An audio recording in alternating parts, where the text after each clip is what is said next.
salam and good morning sa lahat ng mga members na nanonood ngayon.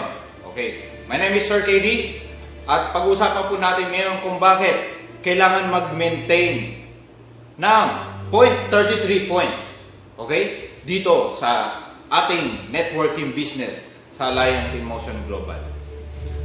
Okay, so halimbawa kasi merong mga nagsasabi na ano ba yan, di ba? May sa loob-loob lang, di ba? Nag-join na sa M Global pero hindi siya, wala na nga siyang ma-recruit, halimbawa, or wala na siyang ma-join sa business natin. Tapos, meron pa siyang reklamo na ano ba yan? Kailangan pa palang merong mini-maintain na points every month, di ba? Merong mga ganun tao, pero kaya ko gusto gawin itong video na to para din i-inform yung mga, kahit na yung mga hindi nag-iisip ng gano'n, sa mga new members, tsaka sa mga dati na para mas maunawaan yung pag-maintain. Okay? Okay. Bakit ba kailangan mag-maintain? Kailangan mo mag-maintain ng 0.33 points. Ito po ay positional point. Positional, ibig sabihin yung halimbawa sa ating stair step, hindi aangat yung position natin, hindi tayo mapopromote kung hindi gumagalaw ang ating positional points. Okay? Yung pagiging silver executive, gold executive, at saka yung global ambassador. Siyempre, di ba, umpisa tayo sa distributor. 0 points yun pag distributor ka. So, para angat yung points mo, kailangan meron kang positional points. Eh, paano kung halimbawa wala ka pang mga recruit or syempre, walang movement ng products, walang nabibenta. Anyway, kahit na wala ka pang recruit, basta merong products na nabibenta, reorder, doon ka nakakakuha ng positional points. Okay, so yun ang magandang tanong doon. Saan ba makukuha yung positional points na yun? Okay? Siyempre, makukuha yun sa mga products like C24/7 at saka yung mga iba pang products. Lahat ng products po natin ay mayroong mga points. Nagtataglay po yan ng 3 klaseng points. Halimbawa, itong C24/7 may tinataglay na points na commissional points, positional points, at saka repeat binary points. Okay? Pero, bago natin ituloy, gusto ko po munang bigyan ulit ng kalinawan kung bakit kailangan ba talaga mag-maintain. Okay? Sa iba't ibang mga networking companies, meron pong maintenance. Kagaya natin, nagme-maintain po tayo. Every month, kailangan merong products na binibili. Okay? So, parang ganito lang yan eh. Halimbawa sa school. Sa school, estudyante ka, in order na makapasa ka, kailangan meron kang mini-maintain na passing grade. Okay? Lalo na halimbawa sa college, kapag ka scholar ka pa, kailangan ng maintenance na grade. Sa yung mga scholar, yung mga matatalino, merong mga mini-maintain yan na grade. Halimbawa, 90. Kailangan hindi bababa sa 90 yung grade mo para ma-maintain mo yung scholarship mo. Dahil pag may scholarship ka, may tinatanggap kang allowance every month.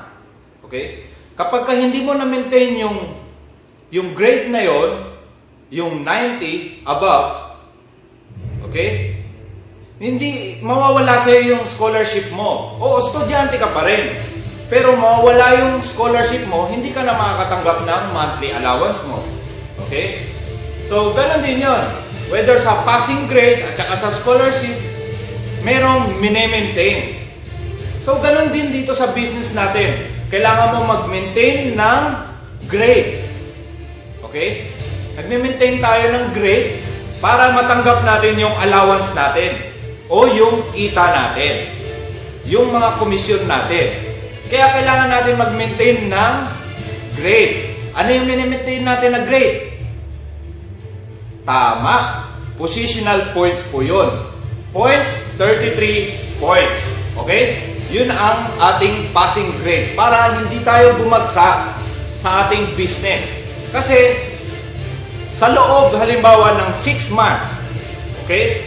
6 months kapag ka wala kang maintaining, kapag ka wala kang maintenance na positional points na 0.33 ay babagsak ka. Imagine mo maluwag sa ating company. Maluwag dahil hindi nila sinabi na kapag ka hindi ka naka-maintain sa loob ng 1 buwan, bagsak ka na. Okay? So, marirealize mo na maganda sa company natin dahil binibigyan tayo ng 6 months para makapag-maintain ng ating passing grade. Okay? Yung 0.33. Okay? Halimbawa, hindi ka nakapag-maintain ngayong month na to. Sa 1 buwan, hindi ka nakapag-maintain. Okay lang. Sa pangalawang buwan mo, hindi ka nakapag-maintain. Okay lang din. Sa pangatlong buwan mo, hindi ka nakapag-maintain. Okay lang din. Sa pang-4 na buwan mo, hindi ka nakapag-maintain. Okay lang din. Pero, hindi ka kikita sa iyong komisyon. Kung meron mga pumapasok na products sa iyong mga downlines, hindi mo makukuha yung iyong komisyon. Halimbawa, ikaw ito. Okay? Meron ka mga downlines. Palagay natin, marami or kahit konti, kahit isa lang, 2. Tapos may mga products na reorder. May nabibiling mga products.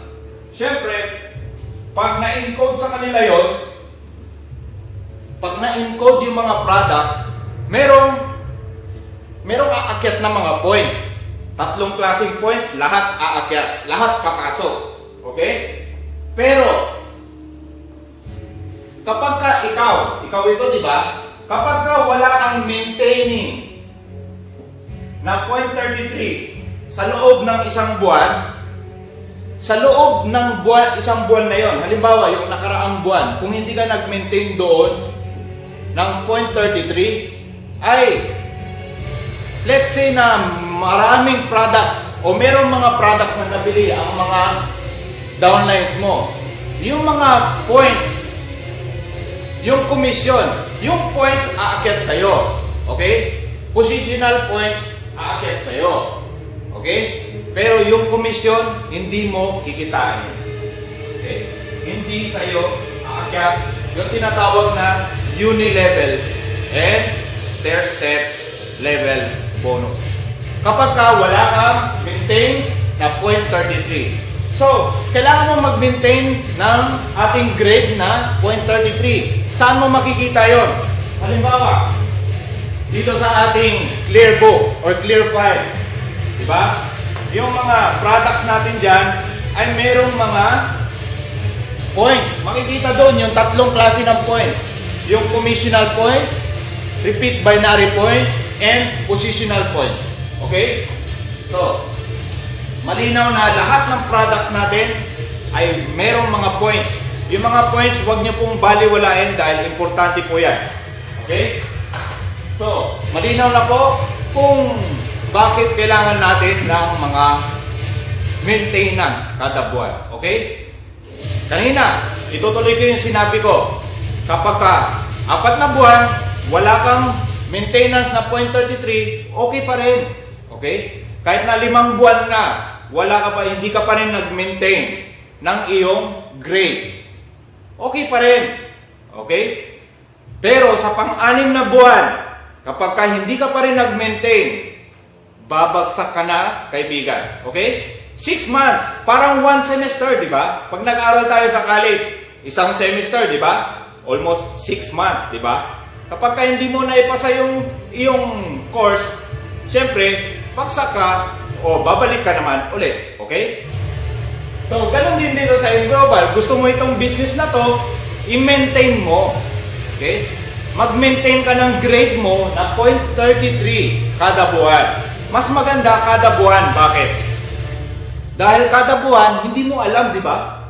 You don't know na merong mga points na pumapasok dahil sa mga reorder ng mga downlines mo. Hindi mo naman alam.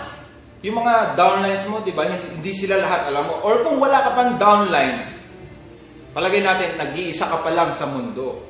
Okay? I-maintain mo pa rin dahil para hindi mawala yung account mo. Okay?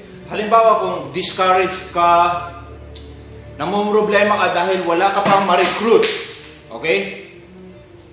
Ang mapapayo ko sa'yo, maaaring sa ngayon nahihirapan ka, pero as time goes by, basta ituloy-tuloy mo yung pag-aaral mo sa business na to, nakikipagtulungan ka, meron at meron ka rin makukuha ang mga leads or mga invites, mga recruits.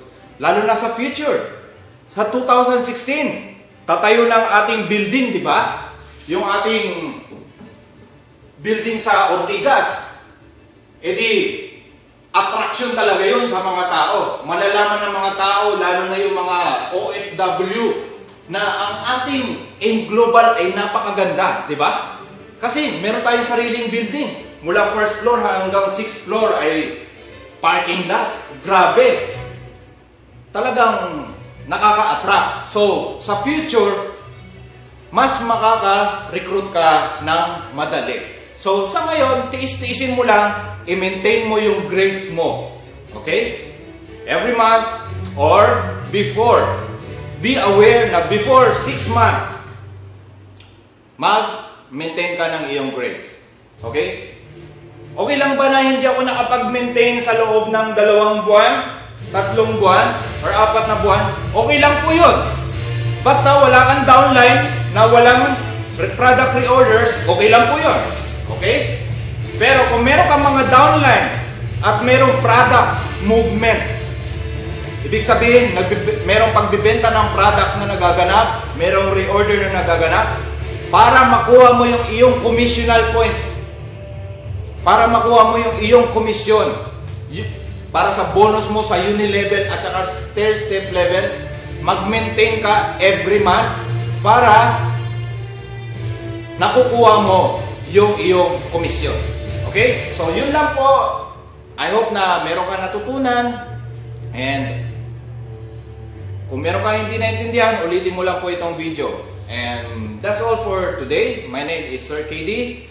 And knowledge is power. Diba? Pag-aralan po natin na maganda ang ating negosyo dahil talaga pong napakaganda nitong negosyo. And if you like this video, you may share it. And if you have something to say, please comment below. And please subscribe on the right portion. Okay? Para mapapanood nyo rin or updated kayo sa mga iba kong videos. And that's all. Happy networking, God bless, and more power to you.